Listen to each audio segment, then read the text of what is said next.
জনসাধারণকে নিয়ে এই ফ্যাসিস্ট সরকারকে বাংলাদেশ থেকে উৎখাত করে নিয়েছে।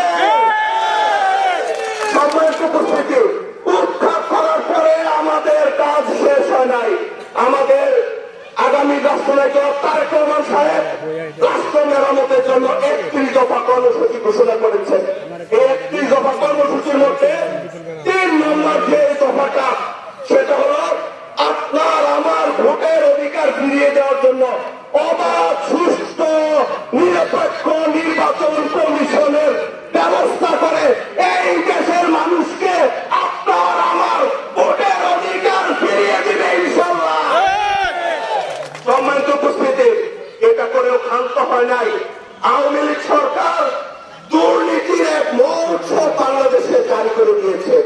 সেই দুর্নীতিকে দমন করার জন্য আগামী রাষ্ট্রনায়ক তারেক রহমান সাহেব 31 দফার মধ্যে সুস্পষ্টভাবে বলে দিয়েছে, যারা দুর্নীতিবাজ, দণ্ডপ্রাপ্ত, সাজাপ্রাপ্ত, তাদের জন্য স্বাধীন নির্বাচন কমিশনের ব্যবস্থা করে বিচারের আওতায় আনা হবে।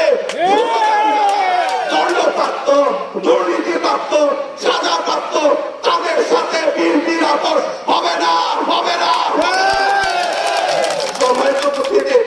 আরেকটি কথা বলতে চাই, আমরা যখন কুমিল্লা বিক্রয় পর্যায়ে পড়াশোনা করি, তখন আশেপাশে কলেজের অনেক স্টুডেন্টরা আমাদের সাথে পড়াশোনা করতো।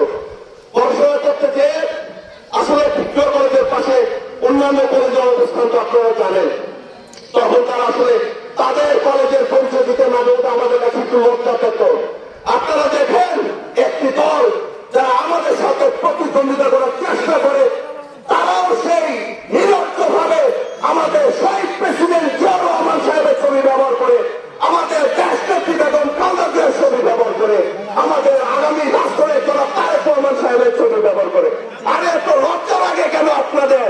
আপনাদের ছবি ব্যবহার করতে পারেন না? নাকি আপনাদের মুক্ত আসবে না, যার কারণে বিএনপির ঘাড়ে চড়তে চান? ইনশাআল্লাহ বিএনপির ঘাড়ে আর আপনাদের চড়ার ব্যবস্থা করে দিব না ইনশাআল্লাহ। সম্মানিত উপস্থিতি, আর কি কথা বলতে চাই, আপনারা দেখেছেন 2006 সাল আমরা ভুলি নাই। বিএনপির দ্বারা লালিত পালিত, হৃষ্টপুষ্ট হয়ে, বিএনপির দ্বারা সংসদ সদস্য হয়ে, মন্ত্রিত্ব গ্রহণ করে, ফেলে ফুপে বড় হয়ে, বিএনপিকে জবাই করে, বিএনপিকে বিক্রি করে এলডিপি নামক একটি দল প্রতিষ্ঠা করেছেন। আমরা চান্দিনার বিএনপি সেটা ভুলে যাই নাই। আপনি বিএনপিকে ভুলে গেছেন।